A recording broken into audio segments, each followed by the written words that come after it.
Hey 7th grade, so today we're going to add and subtract decimals.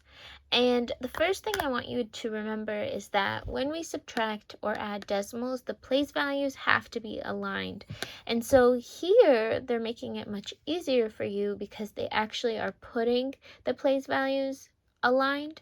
But that's not always going to be the case, okay? So here we have 7 minus 0.3, which is 3/10.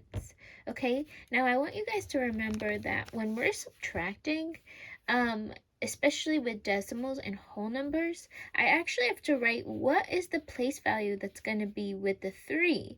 And 7 is just the same as 7.0. And so when we're subtracting, you have to make sure that you add this 0 so that you don't forget that when I'm subtracting 7 minus 3/10, I have to borrow a 1 from the 7. We can't subtract with a smaller number on top. We always have to borrow, right? This is like 5th and 4th grade stuff, but just to remind you, because we forget. So this would now be 10 minus 3, which is 7.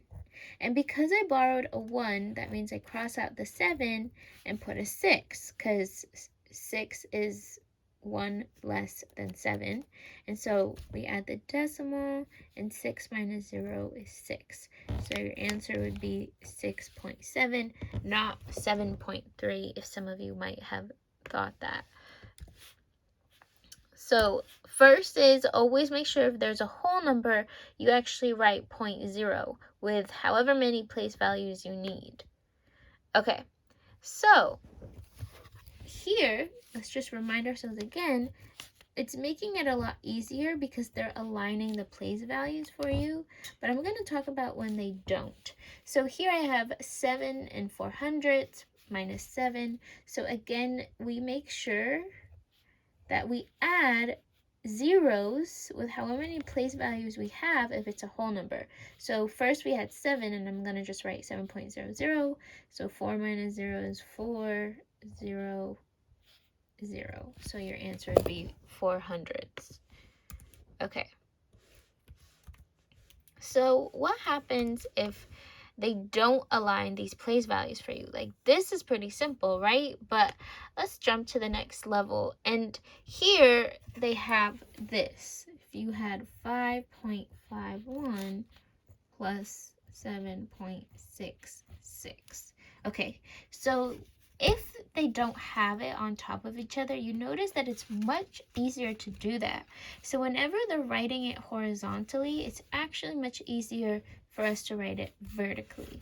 So instead, I'm going to put 5.51 plus 7.66. And then we could actually add, right? So we would do 1 plus 6, which is 7, 5 plus 6, which is 11, add the decimal, carry the 1, and this would give me 13 and 17 hundredths. Okay, so what if, again, we had something like 5.7 minus 4.23. Okay, so let's say we have something like this.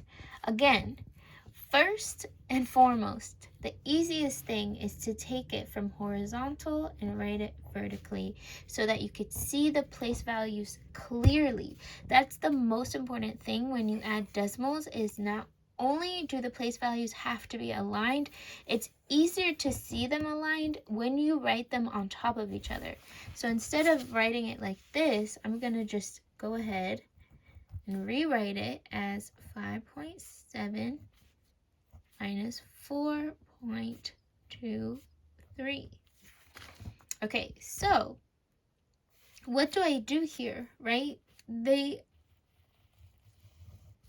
There is a 7 here, but there's nothing here. Anytime there's nothing on the top, you add it with a 0.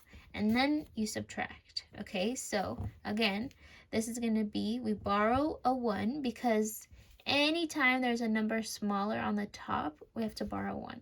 10 minus 3 is 7. because we borrowed, this becomes a 6.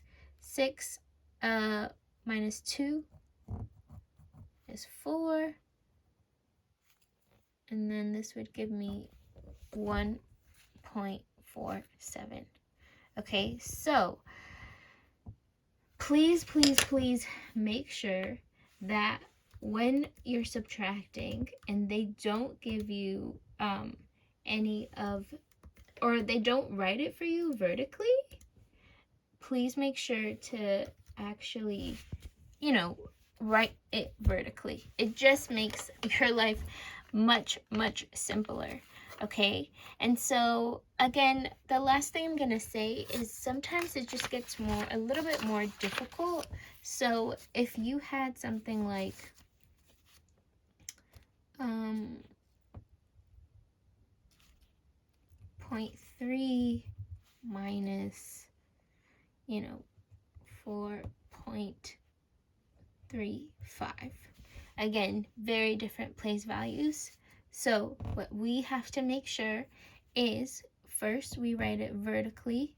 So this would be, if I have 0.3, I could write a 0 in front and a 0 behind, because what this has here is, what this is going to give me basically is, why can I talk? I have to make sure that I have the place value. So here, even though it's 3/10, I could add a 0 in the front and I could add a 0 behind to make sure that my place values are aligned. Okay, so what I mean by that is, like, if something's in the 10th place, they stay in the 10th place, something in the 100th place, it stays in the 100th, etc. All right, good luck.